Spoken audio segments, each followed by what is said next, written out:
What's up? What's up? Nick Loper here. Welcome to the Side Hustle Show. It's the business podcast you can actually apply.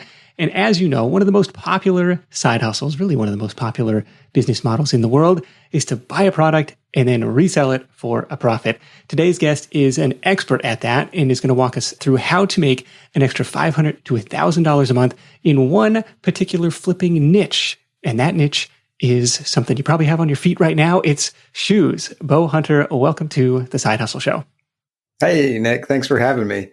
You bet. I'm looking forward to this one. I did footwear from the retail side online for years and years as an affiliate.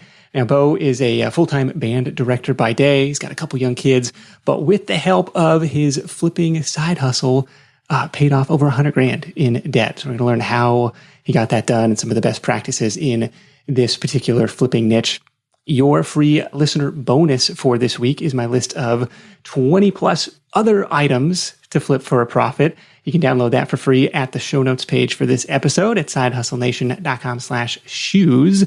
Once again, that is a big list of the best items to flip for a profit at sidehustlenation.com/shoes, your special listener only bonus for this week. Or you can follow the show notes link in the episode description of your podcast app.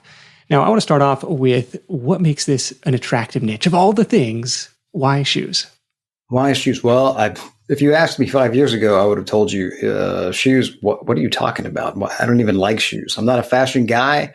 I don't like shoes. I like to flip stuff, and I was flipping things. But as a band director, I was working 70 to 80 hours a week, teaching high school marching band in Texas, which, Texas is a big football state. So we had 330 kids in the marching band. And wow, I was losing Saturday after Saturday after Saturday to marching band and other band related things. And I saw shoes everywhere in thrift stores. I wasn't really a thrifter. I liked to go to garage sales and look online, on the apps like OfferUp and Facebook Marketplace for bigger things. But I was losing a lot of the opportunity to do that, but I found that I could go to thrift stores and find shoes just everywhere, garage sales everywhere, and I didn't know a thing about them. And it turns out that everybody needs shoes, and all walks of life, any career, everybody needs shoes, and most people have more shoes than they wear. You have casual shoes, you have work shoes, you have shoes that you bought that you thought were a good idea. Right. You liked them in the store and you got home and you end up not wearing them very much. And when it comes cleaning time, you get rid of them and they end up on the shelf somewhere. And so we're not necessarily talking about, high-end limited edition sneakers. We're just talking about everyday shoes, dress shoes, not necessarily like collectibles. Right. Yeah, I mean, there's a market for that stuff for sure. And we can talk a little bit about that. I'm not an expert in the high-end sneaker market. I'm not a sneakerhead. I've done a little bit of that. I can talk a little bit about it. But most of the people that do that, they're pretty familiar with how that works. You got to be really into it to like doing that. But I was just shocked at how little I knew, and the shoes were just everywhere. And I was surprised at how many smart people go online to find the shoes they want, and they don't care if they're used. I couldn't believe it at first that the people would pay good money for good used shoes. And, if you're a flipper now and you don't do shoes, but you go to thrift stores or you go to garage sales or flea markets, it really pays to educate yourself a little bit on shoes because there's a lot of money there and they're so easy with the knowledge. There's not a lot of, you don't have to learn how to fix them. You don't have to learn how to buy parts for them. They ship easy. They store easy. They don't take up a lot of space. There's a lot of upside. Right. Relatively low price point, relatively lightweight, easy to ship. You don't have to build a pallet and deal with freight shipping to do this stuff. You could start with... Right. It's easy to get into. Right. For anybody. And like you said, they're everywhere. They're at, garage sales, thrift stores. It's just a matter of, like you said, educating yourself on the market, which I hope you'll help us learn a little bit about in this episode, and getting your feet wet with whatever you're comfortable with.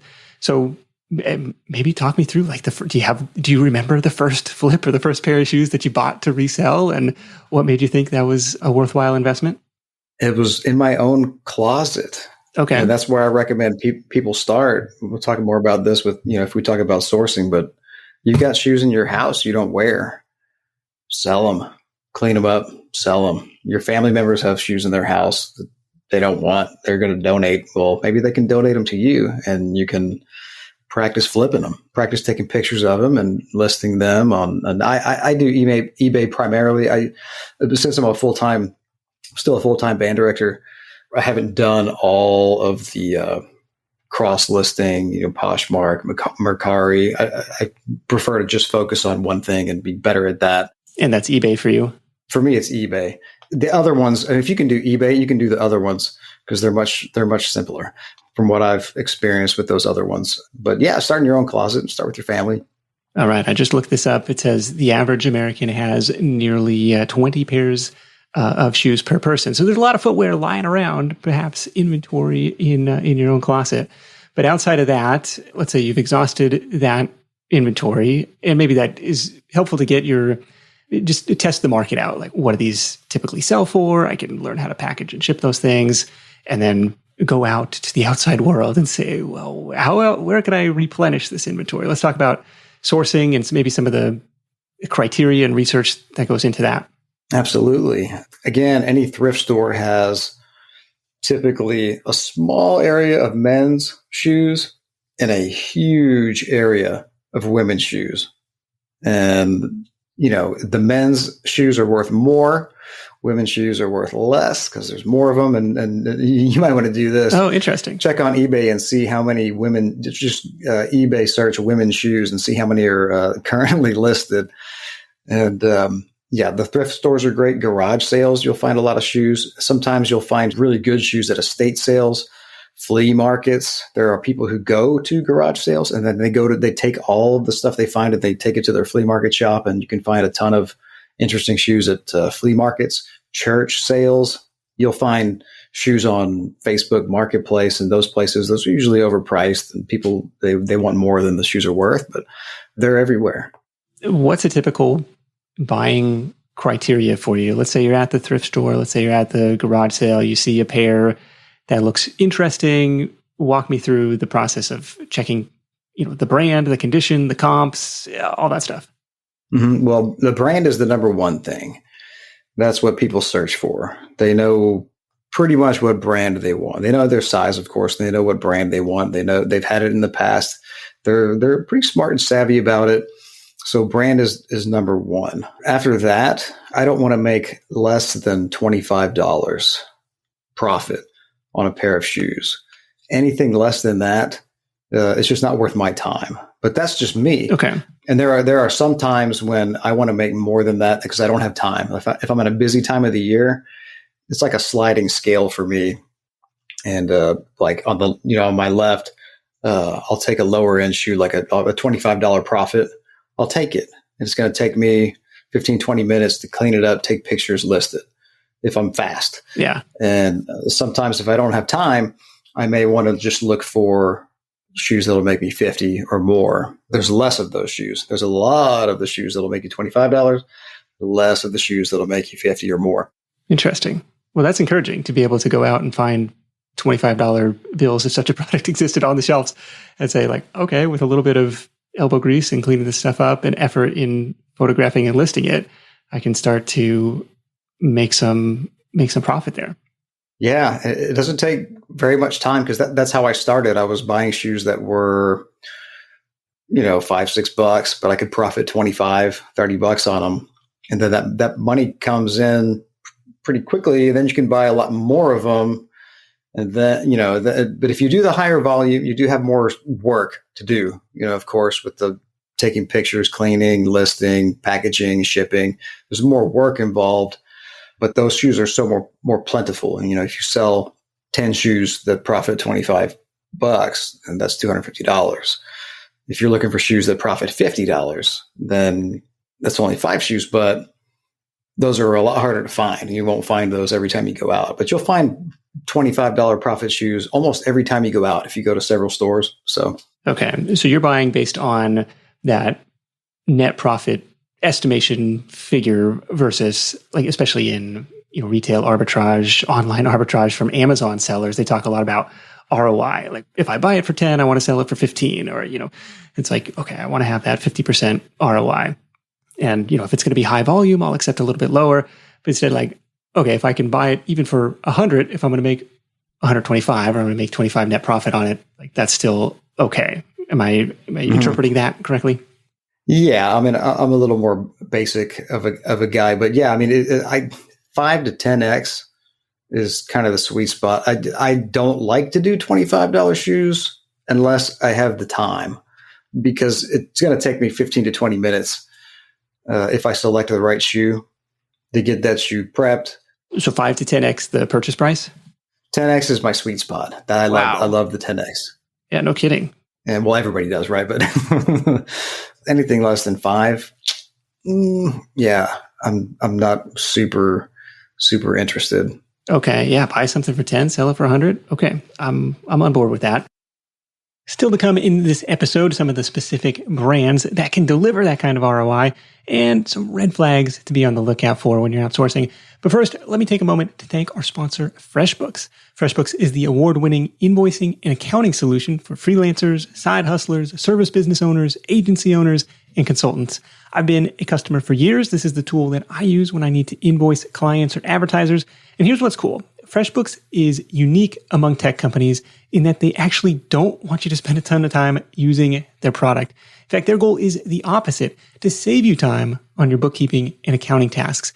And it's working. Consistent FreshBooks users report saving up to 11 hours a week, which means a lot more time to move your business forward, go get more customers, perfect your processes, and do the stuff that really matters.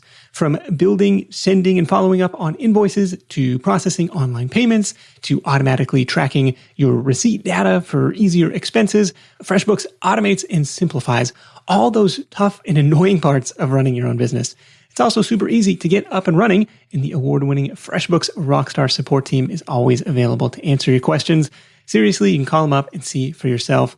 Give FreshBooks a try free for 30 days. There's no credit card required. Just go to freshbooks.com/sidehustle to get started today. That's freshbooks.com/sidehustle. What kind of brands have you seen deliver that kind of ROI? Well, it's pretty hit and miss, because some brands have, different levels of what you can find, and there's also thousands of brands, and there's also different years and different style trends. So I might find a pair of Lucchese boots for 10, 15, 20 bucks that sell for 350 bucks. So I'll buy those all day. Every time I will pick that up, but I might find a Lucchese boot that's a lower level of their brand that sells for 80 or 100. So I don't want to pay $25 or $30 for that one. So if it's 25 or 35 at the thrift store, and the retail price is 100, you're like, I don't know if there's going to be enough margin in there, because used, it's going to sell for 50 or something. A lot less. Okay. Yeah, I mean, used, depending on the condition, and we can talk about that at some point, they could sell for a half or a quarter of the price, depending on the condition. Okay. They're definitely not going to get retail price unless they're very sought after. If they're trendy, or they're popular, or they're really durable, well-known shoes, like a Red Wing, or and you live in the Northwest, so you guys have some really, really well-made stuff that comes out of there. So you could have some pretty worn-out stuff that probably still sells for high prices, even though it's worn out. So, but you need to target the brands that are premium brands to begin with, otherwise, or really popular. Okay, like Cole Haan makes some really bad shoes. Okay, they're cheaply made. But they also make some shoes that are really popular and comfortable, and people want them. And they have some vintage shoes that are really well made, and people still buy those and still pay a lot of money for those. So, does it say the specific model name, like on the tongue, on the heel? Like, how do you find out what you're looking at? Every shoe's a little bit different. So if we're talking about Cole Haan, the modern Cole Haans will have a number in the shoe, and all you have to do is search that number on Google. So if you're in the thrift store or anywhere, you just type that number in. It will tell you exactly what shoe that is. And then you can go, I use the eBay app, and I'll just search eBay for that shoe. And see how it's selling, look at the sold listings, and make my decision there. Like the Cole Haan 0 grand are still doing really well. They're really lightweight. They look like a dress shoe, but they fit like a sneaker. They have like a sneaker sole. Okay. Those are really popular. They look great. They sell really well. So you just have to beware, because sometimes it might be just because you see the Cole Haan brand, it might not necessarily be a hit, because it could be a lower, I guess a lower model. I mean, it's like you could buy like the really low end trim of a car, or you could buy like the top of the line, something Escalade. Okay. That's right. But it's even more extreme because Cole Haan you could buy a $180 Cole Haan shoe that's trendy, and then I might find it in a store and sell it for $60, $70, $80. Or I could find a cheap Cole Haan and look on eBay and it sells for $20, but at the thrift store it's $5. I'm not going to buy that, Okay. So big brands like that usually have a big spread. Another men's brand is Johnston and Murphy. Everybody thinks Johnston and Murphy, big men's brand. They don't make very good shoes anymore. They make a lot of them. So on eBay, they don't bring the big prices unless they're vintage and they're made in America. They have different levels of shoe that are handmade, and some are not. Some are glued, some are stitched. Huh, okay. So checking the comps is, like you said, I mean, it's really important to check the comps. Okay, so you're looking for completed listings in the eBay app. Does the size matter at all? Like if I'm like, I wear a 13. It's like, the market gets a little bit narrower the bigger or the smaller the shoes are. Yes, it does. So for men's, I won't buy anything below an 8. I haven't hit like a ceiling on the men's, because I've sold as high as 22 on the men's, because I think this is my thinking. I think those guys, they can't find shoes anywhere. So if you have a cool shoe or a comfortable shoe in a 22, that's like a Shaq sized shoe, right? Okay. Oh yeah, it's huge. And try packing that with your normal shoe packing materials. You just can't do it. Those, I've sold a lot of 17s and a lot of 15s. 13s go like this. Okay. A nice shoe that's a 13 flies off the shelf. Okay, that's a great tip. Yeah, because they're harder to come by. Okay. Mm-hmm. Mm-hmm. And then, the main sizes like 10, 11, 12, those go really fast too. The women's, nothing below 6.5. I don't like to, unless it's really cool and it's a very special shoe, I don't like to go below 6.5. On the women's side, it's the bigger women's shoes that take a long time to sell. So anything over 8.5 on the women's takes a lot longer to sell. If it's a great shoe, you'll find women that are like, oh, thank you so much. I've been looking, for this forever. I just can't find my size. And they'll be so happy that you had this shoe. Yeah. But they take a long time to sell. So that's interesting. You think it would be the same? Like if the big men's sizes are flying off the shelves, like you think it would be the same just because they're harder to come by, but you never know. Yeah, it just depends. All right. Well, that's a great tip on the sizing. Thanks for sharing that. Are there any other brands that you like that have been hot sellers that you're like, oh, if I find one of these, I know it's going to be a good day? There's probably 200 or so that are in my brain that I kind of look for. Yeah, gosh, that's a lot. I mean, everybody knows we'll start with running shoes. Everybody knows the top running shoe brands to look for. You've got Adidas, you've got Nike, you've got Brooks. One everybody might not know is Hoka 1-1. The Hoka shoes sell really well. There's a lot of people that really like those running shoes. A lot of people buy Brooks. That was the closest I came to buying a pair of used shoes, actually Nike runners, because it was like, this specific model that I'd had a couple pairs of. And then they kind of changed them. Like we went to the store and it had changed just a little bit. I was like, well, if I could just find the kind that I had last time. And so you go on eBay and they were like half off, but I was, I don't know. I'm like, are they worn out? Does this person have a funny running pattern or something? But I don't know. My running days are behind me. Well, and that's what a lot of, you go to a thrift store and you find a Brooks Adrenaline 16 or something that's older. There are people that are looking for just that thing. They love the one that they had and they don't like the new one and they don't want to change. They want that one. And so you can still sell those shoes if they're if they're clean and like you said, they didn't have some weird running pattern where the outside's all worn out or the inside's all worn out. Okay, so don't necessarily discount the ones that are a few model years old. People might be looking for that specific thing. As long as the margins are there, it seems like it's in good condition. Do you ever come across stuff that's like, I don't know, there's no way I can honestly list this and call it in good condition? Like there's a hole in the sole, or it's just like it's falling apart. Like, I don't know about this thing. My limit is, would somebody wear this? Would I wear this? On the running shoes, if it's worn uneven, no. If it's full of cat hair, no, because I don't like cat hair. I don't like cleaning cat hair. If where your heel goes in, if it's got a hole in it, no, I would never buy anything like that. Or where you put your heel in and it's broken right there. Yeah. Okay.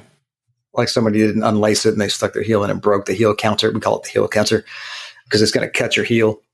I would never buy that. Or if there's just tears on the sides, or if their heels rub together and it's all torn up right there.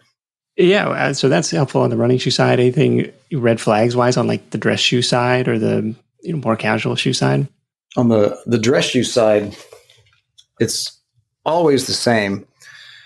They'll have a leather sole if it's a higher end dress shoe, and this was like an $800 shoe, new. Dang. They're always going to look gnarly like that, just because it's leather. So the moment you wear it on concrete, that's just going to happen. So the first thing you do is you run your thumbs through here. And if it gets really soft right here, it might need a resole. Like right under the ball of the foot. Soft. If you're on audio only, Bo's giving us a nice demo here. Yeah. So, and on the toe, if the threads are worn all the way through on the toe, it might need a resole or some fixing on the toe. Is it ever worth doing that, or is that something you just try and avoid? Oh yeah, I mean for an $800 pair of shoes. Okay. Heck yeah! So you can actually sell shoes that have wear, and if it's a high end shoe, and most people that go through thrift stores, they don't know what this is. Yeah, it just looks like a black dress shoe. Yeah. What brand is that? This is a Cheney. It's made in England, so no one that goes into a thrift store is going to know what this is. And if you're listening, you can't see it, but I have a little bit of knowledge. And on the bottom it says "Made in England," and to me, a handmade shoe in England is probably pretty expensive. I'm going to look it up. Also, the nail pattern you probably can't see it, but on the heel is indicative of a Cheney. But even if you're just listening, if you look at the back of the heel, you want to see if the heel is worn into the leather of the heel. If it is, it needs a new heel. If there's plenty of rubber left on the back of the heel of a men's dress shoe or a women's dress shoe, then you're good to go. If it's in the middle, you're good to go. Somebody will buy it. Like this shoe is plenty fine. There's plenty of that. If it's into the leather, it's going to need a more expensive repair, maybe $40, depending on where you live. But like this one's in great shape. A leather sole is going to look nasty when you look at it. You just have to look at the threads and then check for soft spots. I guess that's my number one tip is check for soft spots. That'll tell you if the sole's worn out, and check the heel. Do you recall what you paid for those? $6. $6. Okay. And you expect to sell for 400 or something used? No. They're older, 100 and something, maybe 140, 160, okay. Maybe. Still, fantastic ROI. Yeah, I'm happy with it. They're also my size, so there you go. See. You wear them for a while, even better. I tested these personally; they work great. I want to ask: do you ever source online, or is it you kind of want to see it in person? And by online, I guess a couple different directions. I've heard of people doing Amazon to Amazon flips, like where for some reason the size, 8.5 or whatever, for whatever reason, is like 80% off, whereas everything else on this particular SKU is still, at full retail price. So curious about that. And then through any of the marketplace apps, you said Facebook Marketplace tends to be higher priced. People are a little more proud of what they're selling on there. But, OfferUp or Poshmark, any of these other apps, either clothing specific or just general kind of classifieds apps for sourcing? I haven't done a lot of that. I have bought some like new shoes online and then resold them for a higher price. But I've always ended up paying more for the shoe than I wanted. So I didn't get like the ROI that I would get on the shoe that I just had. Sure. So the knowledge that I have gave me the ROI on that shoe. Nobody in a thrift store would even look at that shoe. Whereas, on Amazon or Facebook Marketplace, if it's a desirable shoe, there's a lot of eyes on that shoe. Taking advantage of like the marketplace inefficiencies. Okay.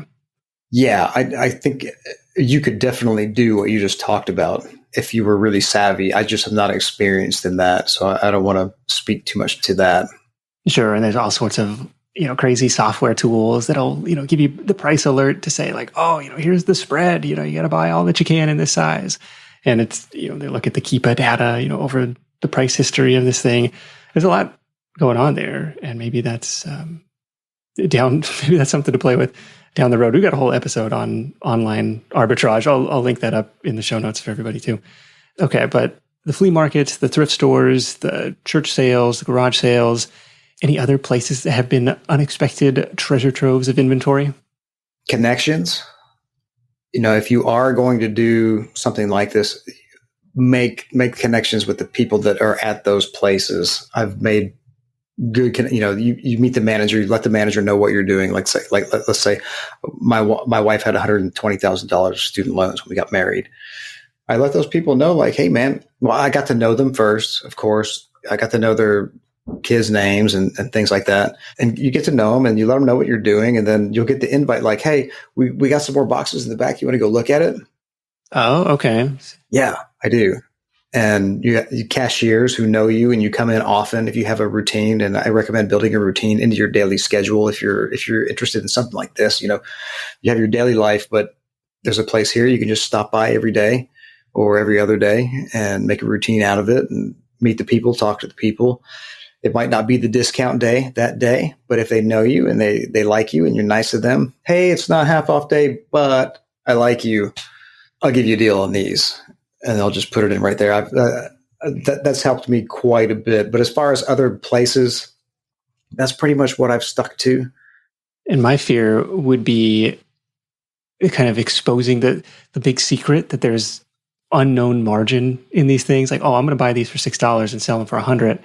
And if I'm at the thrift store, I'd be like, well, shoot, could you at least give us 30 or something for it? It's like,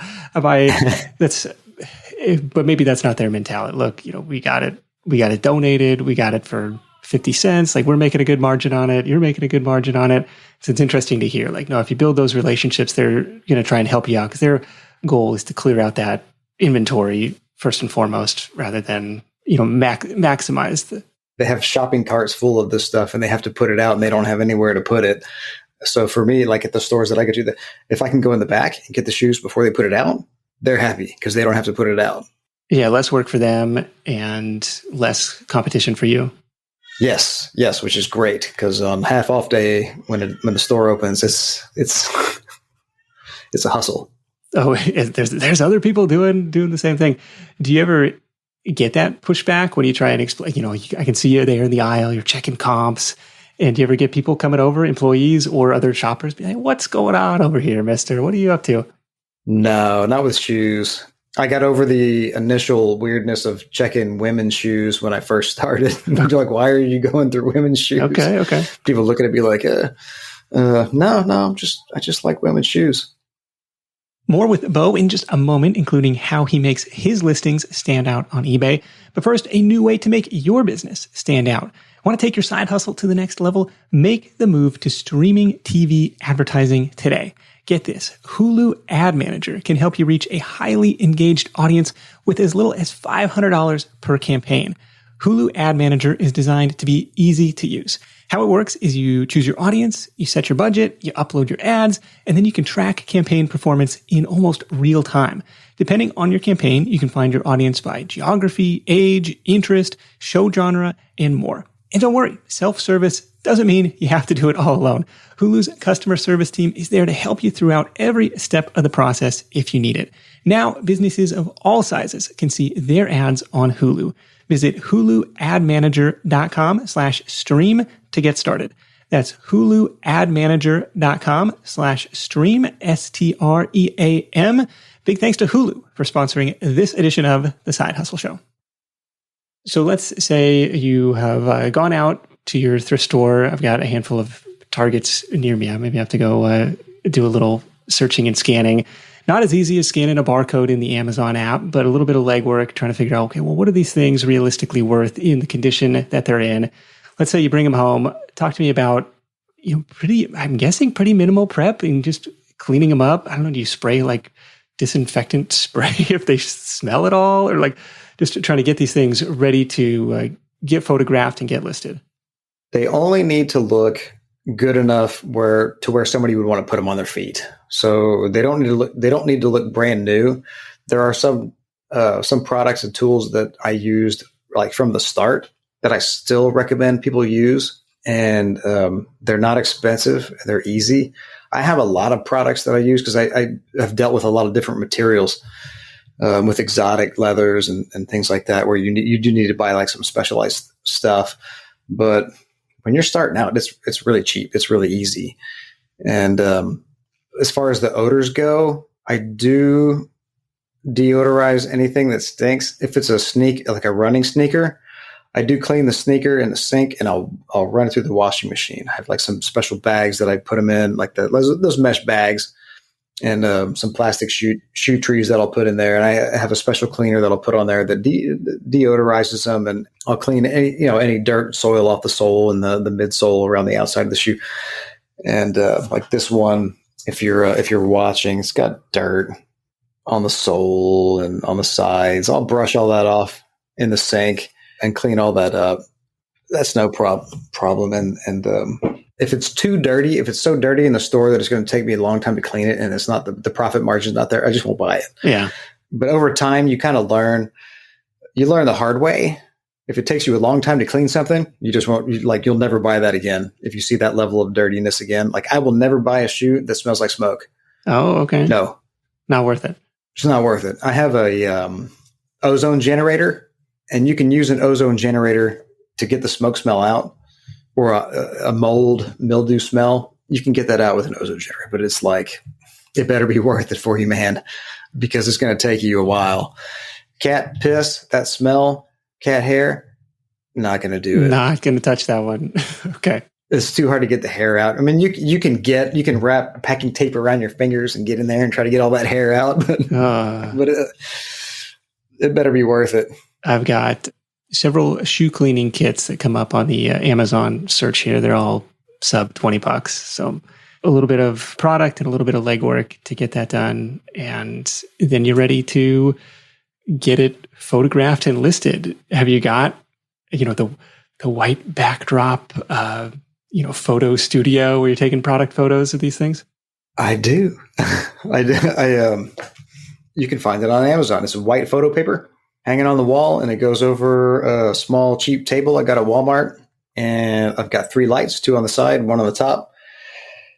And my photos look better than like most everybody's. So not everybody's, but most everybody's. So when I'm looking at comps, I know I can put my prices.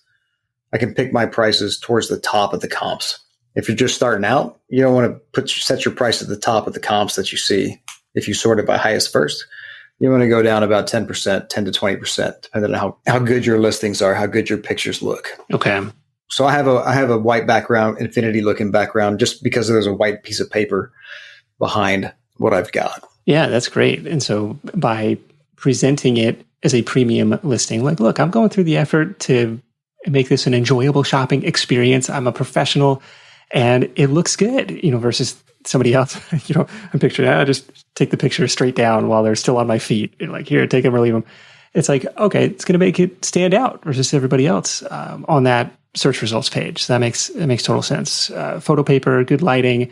Anything else that goes into the listing? Obviously, brand, model of the shoe, if you have it, the condition, anything else that goes in the listing or description? Oh yeah. So the title, you do brand, model if you have it, color, material, style, and then size. And you try to use up all the letters if you're doing eBay. And you can manipulate the letters a little bit. If it's a men's shoe and you run out of letters, you can chop off the S and just say men 9. Or if you need more letters, you can say men apostrophe S 9. Or men, if you need more letters, size 9. Or men SZ 9. You can manipulate the size part to fill up all the letters. The algorithm likes the full amount. Interesting. So if they give you 60 characters, use them all, even if you don't have 60 characters worth of stuff to say. Right. Yeah. Just play around with it until you're using like within 2 or 3 of all of them. And you can usually get all of them if you manipulate the size. All right. Yeah, size 9. Great condition. Buy now, clean. Okay. Yeah. No, don't do that. Yeah, they don't like all that stuff. They just like the pertinent details. They do have a lot of item specifics now.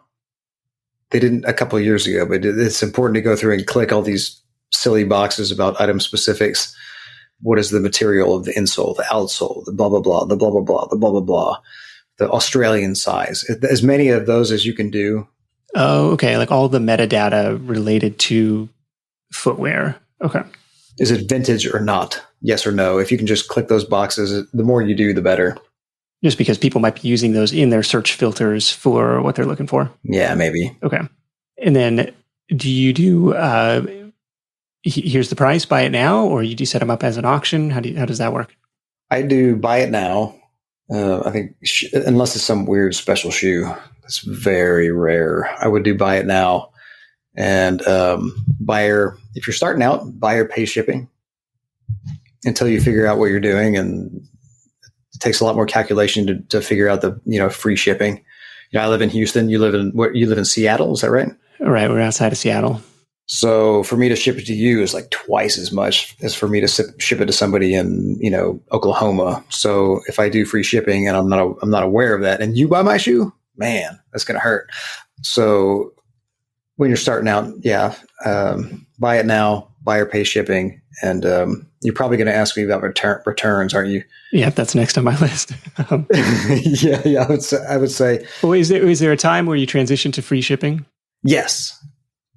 When you have a nice inventory and you're doing well, and you're not going to worry about losing a little bit of money, do free shipping because you're going to get way more views. Okay, people are so used to free shipping, you're going to sell more. And you're going to lose a little bit here and there when you miscalculate your pricing, but you'll learn. And, kind of as you go, if you're keeping track of your numbers and watching how things are going. What does it typically cost you to send a pair of shoes? A medium distance, maybe not all the way across the country. I just shipped a pair of shoes this morning for $8.20 in a padded flat rate envelope to North Carolina. Okay. And so the padded flat rate envelope, I could send it to you in Seattle from Houston for $8.20. It's the same price anywhere. But those size 17s aren't fitting in there. Okay.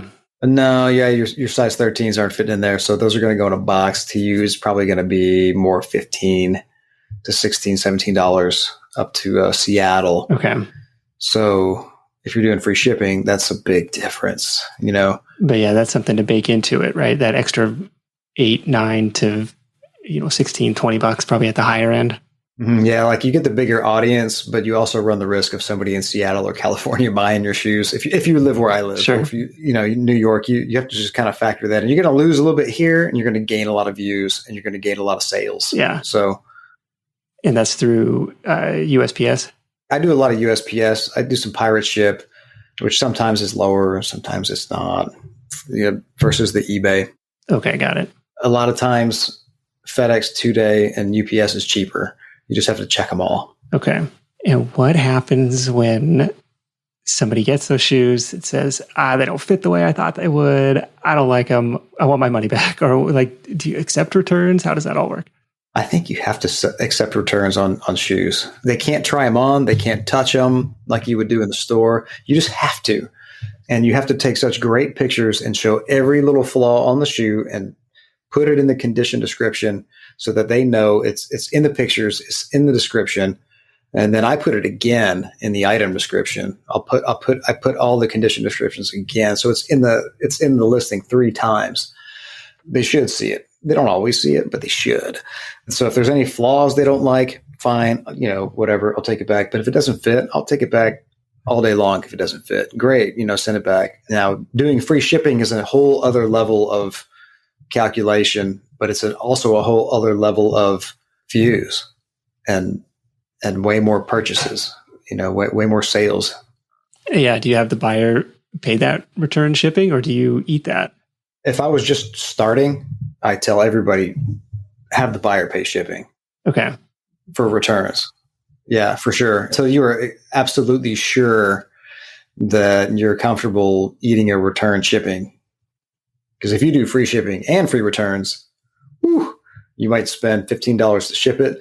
And then if it costs $15 to ship it back and your profit was only $50, and then you paid 10 for the item, it's like, well, and you did all the work, man, and it happens sometimes. Yeah, that was the value prop of Zappos in the early days, and everyone else was kind of forced to follow free shipping, free returns. Say, you got to try them on. And it was an expensive model to run, but they did pretty well sticking to, retail pricing and stuff, but it was not cheap to do that. I know they accepted a lot of returns as an affiliate of theirs. I would watch my the commission that I earned in the month, I'll get clawed back the next month. Not all of it, but a pretty big chunk of it. Oh, lots of people making returns there. Okay, so I think you got to accept returns on footwear, let people try this stuff on. And I imagine that probably helps, your eBay seller rating and stuff versus just help people be a kind human. And do you ever get people claiming, this was big in the limited edition sneaker game where, people would claim that it was a fake, and eBay has this history or maybe this reputation amongst those types of footwear sellers that they always side with the buyer in that case. And have you ever had anybody claim, oh, this was not a real Ferragamo, or this was not a real whatever it is? I don't know. And I don't know. I found it. It had that label on it. I don't know if it's real or fake. I've had one claim like that. And I've sold Gucci, Prada. I've sold all this kinds of stuff. The stuff that's typically, you see fakes everywhere that you have to be careful for when you're outsourcing. But there's a crocodile ankle boot, full crocodile. The company that it was made, they never did any kind of embossed leather, or they never did any.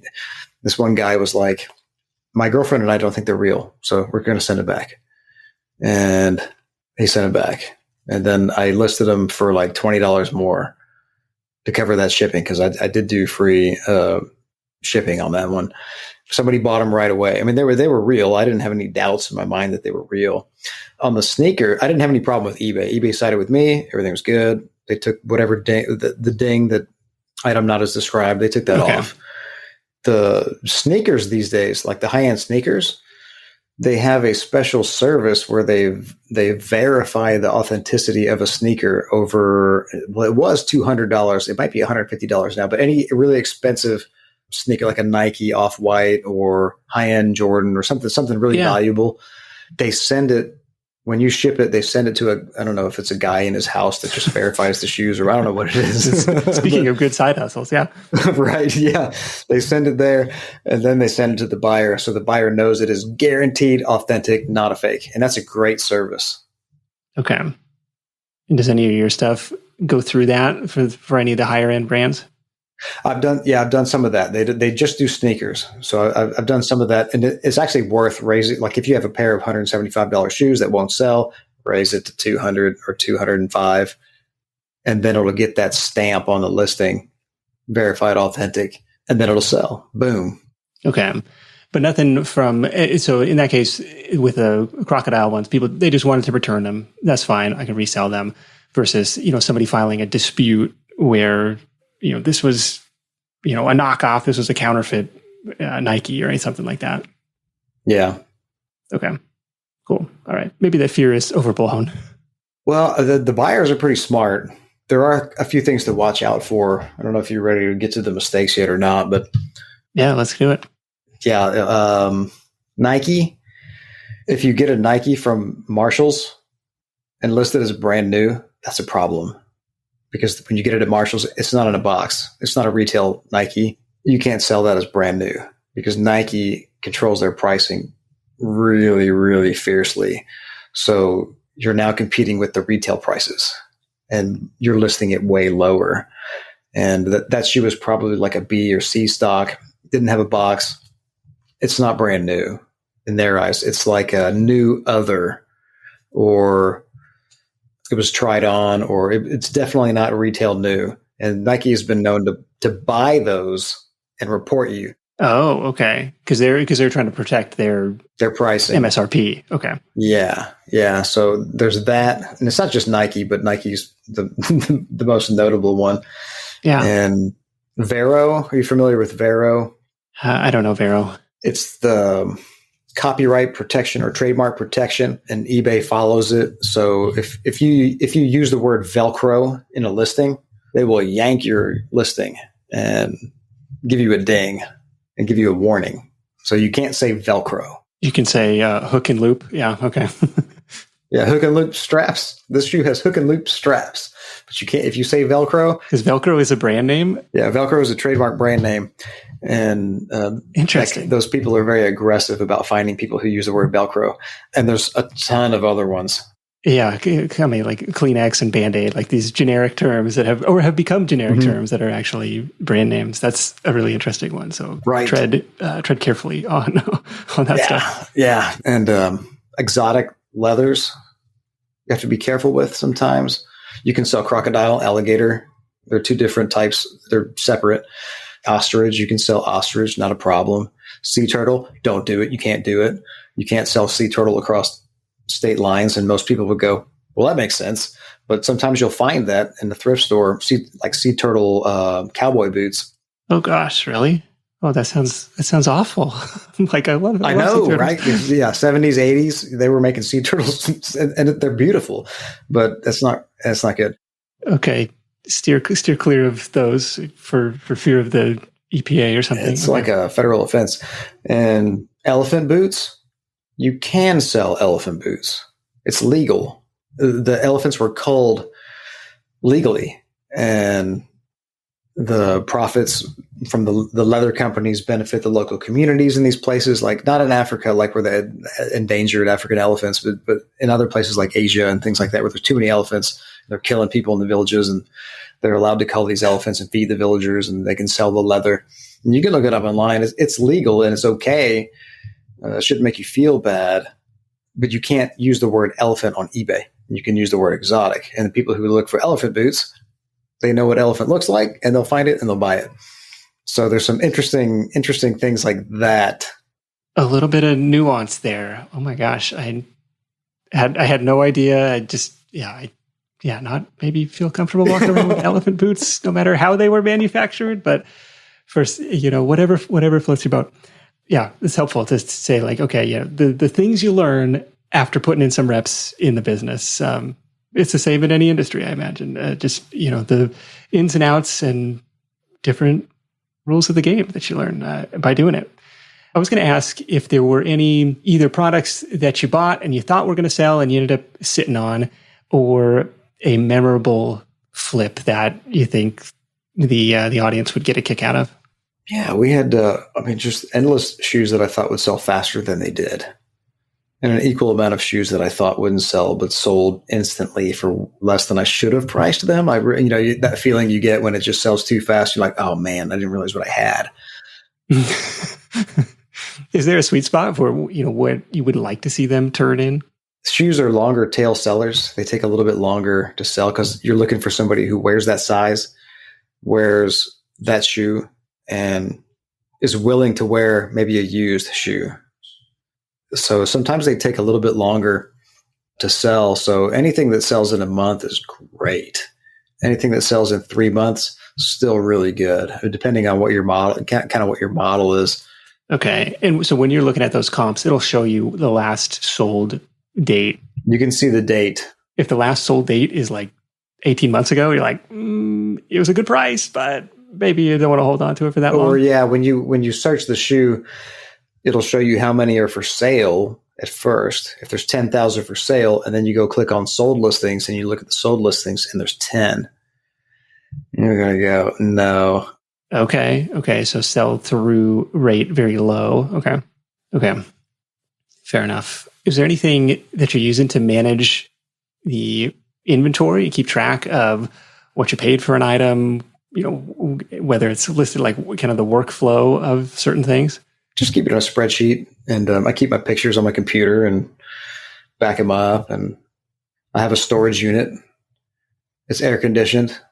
Humidity and heat are really bad for shoes, and it depends where you live, how you store them. You can store them in your house, of course. If you have a closet, you can store them in your house. If you're doing small time stuff, you can store them in your house. But the humidity will kill like synthetic materials, like foam.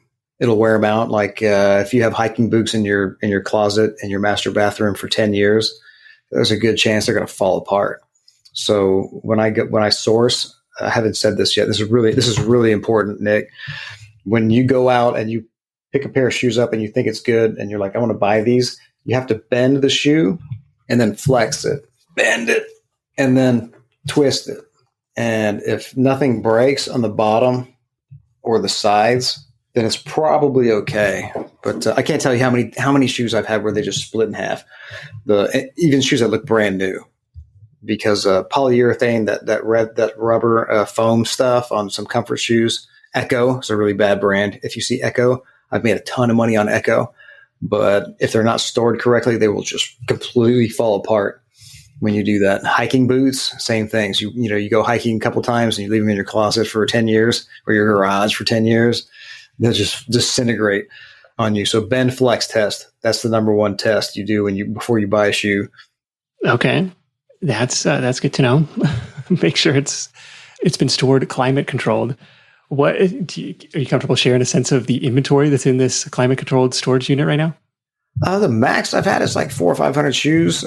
And I've got other stuff in there too, of course. But if you have 300 shoes, you're selling every day. You're making money every day. So, if your pricing is good and you're keeping track of it and you're staying on top of it. Well, this has been awesome. I'm learning a ton. I may have to go down to the thrift store and see what I can find. And yeah, like you said, if you do 5 or 10 of these a month with that target margin of $25 to $50 or more, then you're all of a sudden you're erasing some bills with this one. And then you can obviously scale it up, as Bo has, to the air-conditioned storage unit with 400 pairs capacity, and you'll be off to the races. But Bo, what's next for you? Still got the band director gig. Where do you want to take this thing? What does the future hold for shoe flipping or other flipping in your future? I want to, I have a 3-month-old right now, so I'm sort of chilling on the whole hustle thing right now, but I want to get back into the big hustle and exercising, traveling, and paying medical bills with flipping money, and traveling with flipping money, and saving with the other money. And I do want to build a cheap course, something that's affordable for people, to walk them through all of this stuff, because it's totally achievable for anybody. So that's kind of one of my next things on the horizon, hopefully pretty soon, is to make a course that's easy and it's affordable, to walk everybody through the small details of all of the stuff we're talking about today.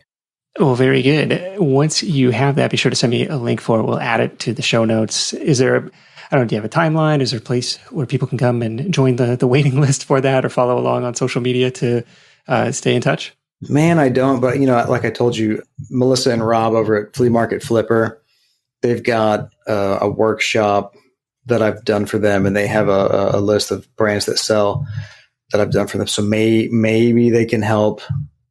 Yeah, I can give you a link or something for people to get that list, because that's the most helpful thing for people that are just going out in the thrift stores, is just to have a list of the brands. It saves hours of just looking through comps on brands that are worthless. So if they could get you that, if they'd be willing to do that, that'd be super helpful. If not, maybe you and I can work together. We can get your listeners that list. That's right. And Rob and Melissa, I know you've teamed up with them to host the shoe flipping workshop for those guys. They have been kind enough to create an affiliate link for me for that. So I'll link that up in the show notes for you. That's going to be at sidehustlenation.com/shoes, sidehustlenation.com/shoes. You can find that over there. Well, Bo, this has been awesome. Let's wrap this thing up with your number one tip for Side Hustle Nation. Doesn't have to be shoe flipping related, just whatever entrepreneurial wisdom that you'd like to impart. Man, I'd say if your heart guides you to something, try it. If you dive in smartly and learn from somebody who's already done it, find somebody on YouTube or find somebody don't overwhelm yourself with with all the details of trying to start. This is a problem I struggle with myself, particularly with that course that I was just talking about. There's so many details. You want to get it right, just go in and you're going to fail and you're going to learn, though. That's the most important thing, is just dive in. And there are niches that I thought I was really into, and I went at them, and I realized I'm not too into that niche. And then I went another one, loved it. Now I'm going to move to another one. And then I ended up on shoes, and I still like shoes years later. Yeah, I'm with you there. In a lot of endeavors, done is better than perfect. And you learn so much more by doing the thing and getting off the sidelines and into the game than you ever would just reading about it and watching about it. Of course, educate yourself as much as you can, but you're going to find your learning curve accelerates once you get in there and actually start trying it. So very much appreciate you joining me. We will catch up with you soon. I've got a couple takeaways from the call, a couple themes that stood out to me. Number one was this just consistency in sourcing. Yeah, taking a little bit of time off with the 3-month-old at home, but filling that inventory. If you don't have anything to list, you don't have anything to sell, you're not going to be making any money. So you got to get out there and see what kind of inventory is available. And then the other thing was the power of relationships with these thrift store owners, operators, employees. Where can you get a leg up on the other people who are out there doing that? Being willing to talk to people, not being the guy who, this would probably be me, just like, in the corner looking up comps on the smartphone. It's like, no, be upfront about what you're doing. People are often happy to help you out. So again, notes and links for this episode are at sidehustlenation.com/shoes. While you're there, make sure to download the free listener bonus for this week. This is the 20 other best items to flip for a profit. Hey, maybe shoes aren't your jam. Maybe there's something else on that list for you. Again, that's the best items to flip for a profit at sidehustlenation.com/shoes, or go ahead and follow the little link in the episode description of your podcast player app. Big thanks to Bo for sharing his insight. Thanks to FreshBooks and Hulu for sponsoring this week. Again, you can start your 30-day free trial of the #1 invoicing and accounting solution for freelancers and side hustlers at freshbooks.com/sidehustle. And now you can get your business in front of a targeted audience through Hulu's streaming ad service. Campaigns cost as little as $500 to get started. Check it out at huluadmanager.com/stream. That is it for me. Thank you so much for tuning in. Until next time, let's go out there and make something happen, and I'll catch you in the next edition of The Side Hustle Show. Hustle on.